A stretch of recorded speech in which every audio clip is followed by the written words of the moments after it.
ওই ময়মন সিংতে কামলাইছে ওই কোন সিং কথা কোন সিং ময়মন সিংতে কামলাইছে পাত্র গৃহস্থ বেড়ার ময়মন সিংহে কামলা দুইজনে মিল্লা ধান দাইতে আছে দিনের বাজে গেছে কেন 9টা ফজর ফুইরা গেছে দিনের কয়টা বাজে রে 9টা বাজে খিদা লাগিয়ে উঠছে এবারে আবার নতুন বাড়ি করছে নতুন বাজ্যে কলা গাছ লাগাইছে হোমাই কলা ডি মার্শাল্লাহ 8টা কলার মতো মোড় হয়েছে এইটি মার্শাল্লাহ ফাঁকছে তা এবারে গৃহস্থ বেড়া পাত্রটা দেখেছে পুত্রে তাড়াতাড়ি 2টা ফাঁকনা কলা লই আয় খিদা লেগে গেছে গা ভাত হইতে দেরি হইব বুঝছি তাড়াতাড়ি 2টা কলা লই আয় পাত্র কাম করতেছে গৃহস্থ আর ময়মন সিংহের কামলা কয়জন কথা কেন কয়জন কলা লই আইছে ফুতে ওইসে কয়জন লোক কয়জন কলা কড়া আরে জোরে কথা কেন কলা কড়া মানুষ কয়জন অন কিতা কর বাপে কয় ফুতরে অন কলা তো 2টা আমরা দি 3 জন কিতা কর তো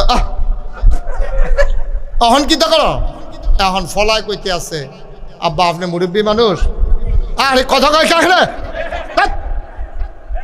বেয়াদব কথা এখন কল হইল কয়টা মানুষ কয়জন বাহে কয় ফুট কিতা করতাম কয় যে আব্বা আপনি মুরব্বী মানুষ যেটা ভালো হয় আপনি করেন তো বাপে কতক্ষণ ধুম ধরে চিন্তা করে করলো কিতা করন যায় তো কতক্ষণ পরে কয় ফুতরে আমি হইলাম গৃহস্থ ঘরের মালিক তুই হইলে আমার ফুট আর হেত হইলে ময়মন সিংহা কামলা তারে আস্তা কলা দেওয়া যেত তা কামলা বেটা তারে আস্তা কলা তো আব্বা কেমনে কিতা করবে কই তুই নে একটা আমি নেই একটা তো কলায় তো আছে 2টা তো কয় আব্বা তো আমরা 2 জনে না পাইলাম তে কয় তুই দিবি অর্ধেক আমি দেব অর্ধেক আস্তা কলা দেওয়া যেত কামলা তো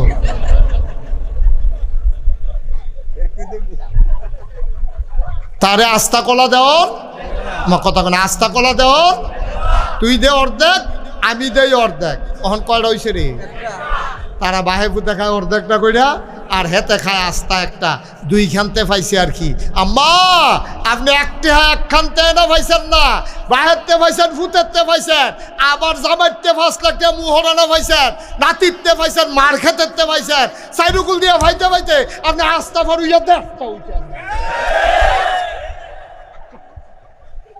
ঠিক কিনা কও আপনার দেখতে হইছে আম্মা আপনি অর্ধেকটা পাইয়া চকুলটাই লইছেন আপনি আল্লাহরে বাড়ি দোষী করে ডালান আপনি কন যে আপনার অর্ধেক দিল কে রে আল্লাহ আপনার হুদা অর্ধেক দিছি একখানতে দিচ্ছেন আর কি সাইডও ফেলতে দিছে এর লেগে আপনার ভাল লাগে না এর লেগে আপনার ভাল লাগে না আপনার কম হইছে আল্লাহ যেন আমাদেরকে সঠিক বুঝ দান করে সবাই কোনা আমি এই বুঝগুলোর জন্য দিনই শিক্ষা লাগবে এখন তারারে যে দিছে এই তারা তো বুঝে না তারা তো তারার আহলে যেটা ধরছে এটা কইছে তারা তো বুঝে না তারা কি কয় জানেন নারী যারা দেহ ব্যবসা করে এখন ফলাফাইন বেড়াই আছে কথাটা কোন লাগে জাননের লেগিয়া নারী যারা দেহ ব্যবসা করে এটা একটা পেশা তাদের বেতন ধরা দরকার তাদের পেনশন দেওয়া দরকার তাদেরকে এটা একটা চাকরি হিসাবে দেখা দরকার নাউজুবিল্লাহ বলবেন না কোনো নারী স্বেচ্ছায় সজ্ঞানে তার দেহকে বিলিয়ে দিয়ে টাকা কামাই করে না কোনো না কোনো কারণে কোনো দালালের খপ্পরে পড়ে কোনো বাটপাটের চক্করে পড়ে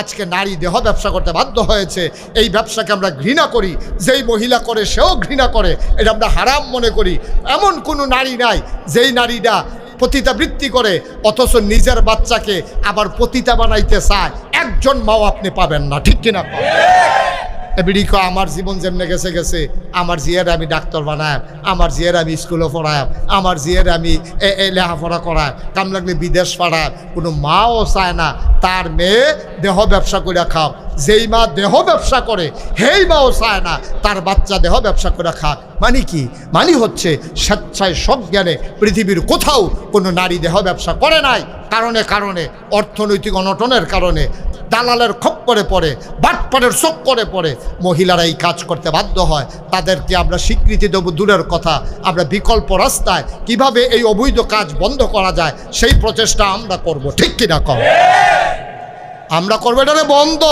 আর এটারে তারা আরো আবাদ করতে চাইতে আছে আমরা গিয়ে কচু কাটতে খেত পরিষ্কার করতেছি মশা টশা যেন না থাকে হাতে গিয়ে নতুন করে কচু গাছ লাগাইতে আছে বড় বড় আল্লাহ যেন হেফাজত করে সবাই কোনা আমিন এই সঠিক বুঝ যেন আল্লাহ আমাদেরকে দান করে সবাই কোনা আমিন কষ্ট হইতেছে আপনাদের না ছেড়ে দেওয়া দরকার আরেকটু সহজ করে আরেকটু কথা না কইলে বুঝদেন না ভাইও আমরা তো বলি না নারীর কোনো অধিকার নাই। আল্লাহ ইসলাম নারীরে কি অধিকারটা দিছে, কি অধিকারটা দিছে নারীরে। অন্যায়ভাবে নারীর গায়ে হাত ওঠানো যাবে না। যে ইসলাম কয় পশুর গায়ে পর্যন্ত একটা ফিটা দিতে পারতা না অন্যায়ভাবে, একটা গাছের ডালা কাটতে পারবে না অন্যায়। আয় ছেলে আয় বসো, কি এরকম শুরু করছো কেন? মনে হয় যেন কি মনে করছো অন্য হুজুর। সিফা দিয়া বইয়া থাকবে না, উঠেন লড়াচড়া করো না, কথা শেষ করতে দাও। সবাই কোন আমিন। ভাই এই সমাজটা এমনি চলে নাও, সমাজটা নারী পুরুষ মিলেইয়ে চলে। আমরা বাইরে দিয়া যত কাম করি, বেরিয়েতে রাইন্দা না দিলে তো আমরা খানায় বন্ধ, ঠিক কিনা খাও? তো মহিলারও তো এই সমাজটার ভিতরে, এই পরিবারটার ভিতরে মহিলার অবদান আছে, পুরুষের অবদান আছে। বেড়াইতে কাম করে বাইরে দিয়া, মেন্ডুতে কাম করে বেড়াইতে, মেন্ডত কম যে রেডি করে বেরিয়েতে, কিন্তু তারা কোনো কাম সারা থাকে না, তারা আজাইরা বইয়া খায় না।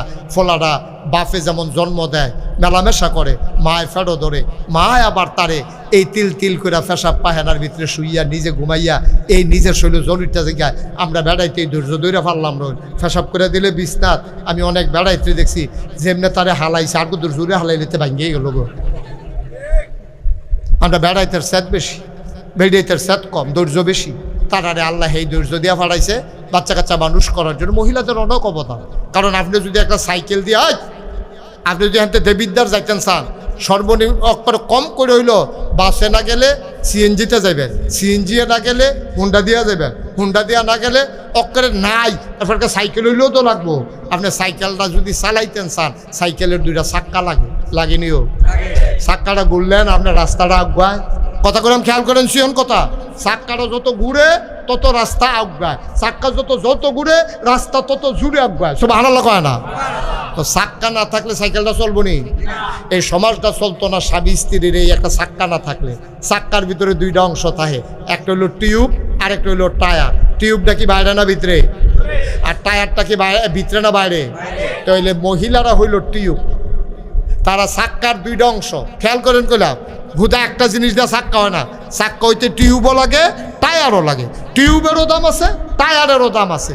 টিউব হইল ভিতরে, টায়ার হইল বাইরে। ভিতরে হইল টিউবটা নরম, এটার ভিতরে হাওয়া লয় কিন্তু গুতা লয় না, চেষ্টানেরি লয় না, হাত ব্রেক লয় না, পাথরের ঘষা লয় না, কাদার গুতা লয় না, মাটির চাক্কা ঘষা খাইতে পারে না। তা এই এলাকা টিউবটারে দিয়েছে ভিতরে, টায়ারটারে বাইরে। টিউবটা নরম, টায়ারটা কি নরম না শক্ত? এটা হাত ব্রেক করছেন, রাস্তা বেড়াইয়া কালা হয়ে গেছে, টায়ার পরা গন্ধ ছুটছে, কিন্তু টায়ারটার কিচ্ছু হয়েছে না। কিন্তু অহন আমরা যে মহিলারা তারা যা শুরু করছে, তারার মত হইল আমরা টিউব বেড়াইতে টায়ার। এত বছর টায়ার বাইরে আসি, ওখানে আমরা বাইরে দিয়া থাম। আমরা টিউবে আমরা বাইরে দিয়া থাম, আমরা ভিতরে থাকি কেউ দেখে না। আমরা কি দেখতাম মনে করে না? মানুষের দেখাইতাম মনে করে না? আম্মা টায়ারটা যে ঘষাটা লয়, আম্মা আপনি টিউবে কি এই ঘষাটা লইবে? আপনি একটা ঠুসই আওয়াজ এবার ফুস করে ফুটে যাবেন গা, ঠিক রে? আল্লাহ কত বুদ্ধি করে বানাইছে। এই বেড়াই, তোরা সামনে শক্ত, তোরা রোজ সহ্য করতে পারবি, তোরা লেগে টায়ার বানাইছি। ও আমার মহিলারা, তোমরা নরম, এই জন্য তোমাদেরকে টিউব বানাইছি। টায়ার আর টিউব মিলাইয়া যেমন সাইকেলের চাক্কা ঘুরে, পুরুষ এবং নারী মিলেই এই সমাজ তৈরি হয়, ঠিক কিনা বলো? কোনোভাবে ছোট করে দেখার দরকার নাই। এই জন্য কবি নজরুল বলেছিলেন, এ বিশ্ব চরাচরে যা কিছু চিরকল্যাণকর, অর্ধেক তার করিয়াছে নারী, অর্ধেক তার নর। এই পৃথিবীতে যা কিছু দেখো সব এমনি এমনি হয় নাই। যত সভ্যতা দেখো নারী এবং পুরুষ করেছে। পুরুষ যুদ্ধ করেছে ময়দানে, আর নারী সেবা শুশ্রূষা করেছে তাঁবুর ভিতরে, ঠিক কিনা কও? পুরুষ ময়দানে কাজ করেছে, নারী তার আঁচল বিছিয়ে পুরুষকে গ্রহণ করেছে। পুরুষ বাইরে কাজ করতে করতে ঘেমে গেছে, নারী পাশে বসে বসে বাতাস করেছে। পুরুষ ঘুমিয়ে পড়েছে, নারী তার মাথার কাছে বসে বসে আঙ্গুল দিয়ে বিলি কেটে ওই পুরুষকে ঘুম পাড়িয়ে দিয়েছে। সুতরাং পুরুষের যেমন দায়িত্ব, নারীরও দায়িত্ব, মর্যাদা যেমন নারীর আছে পুরুষেরও আছে। এইভাবেই আমাদের এই সমাজ ইসলামী সমাজ হবে। ইসলাম বিরোধী কোনো আইন তোমরা যত ষড়যন্ত্র করো, ভারতের প্রেসক্রিপশন নিয়া, আমেরিকার প্রেসক্রিপশন নিয়া, ইসলাম বিরোধী শক্তির প্রেসক্রিপশন নিয়া আমার বাংলাকে তোমরা উত্তাল করতে চাও, আমার পারিবারিক বন্ধনগুলোকে তোমরা শিথিল করতে চাও, আমার নারীদেরকে তোমরা রাস্তায় বেহায়ার মতো বের করে দিতে চাও, খোদার কসম ইসলামের উপরে আঘাত আসলে বাংলার মুসলমান চুপ করে থাকবে না। ঠিক কিনা বলো?